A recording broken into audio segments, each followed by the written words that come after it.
young guys coming up, and he beat them all. And he wants to fight this one guy that he's heard of, this up-and-coming fighter who is so hungry. And he goes to his trainer. He says, I want you to train me for one more fight. And he says, I won't do it. I quit. And he says, what do you mean? He says, you'll lose. What do you mean I'll lose? I beat all these 10 people. He says, they were handpicked. He says, you mean those fights were rigged? He says, no, you beat them, but they were handpicked. And he goes on in his dialogue, and he says, well, I want to fight this guy, and I want you to train me again. He says, he'll kill you to death, which is the worst kind of death, is to be killed all the way to death. But that's what he says in the movie. He says, he'll kill you to death. You will lose. And so the scene goes on and on. They have this exchange. Finally, the music dials down into this very mellow score, and they sit down on a couch together.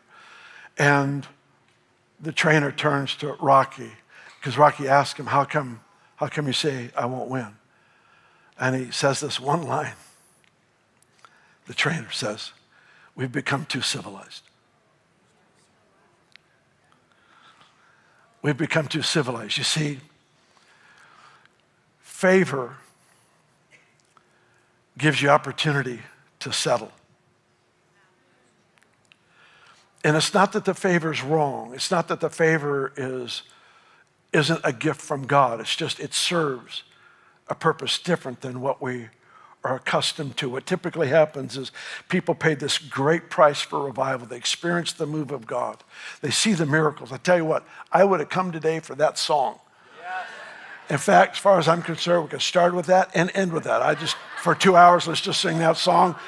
I'm already a mess. I cried my eyes out first service, and I'm still a little bit damaged. I'm damaged merchandise from that song. Wow. Don't tell me he can't do it.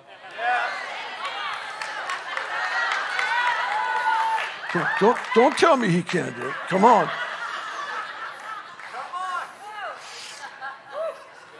You know, a hotel back east, and just 2 weeks ago, a week and a half ago, and a gal who worked at the hotel behind the desk, one of the, I think, managers or whatever, she said, I'm concerned, I fear, she said, for the people who listen to you. Because we were talking about what God is doing, and I believe that God is still doing. In fact, don't tell me he doesn't do that stuff. That's what I'm saying. And she was saying,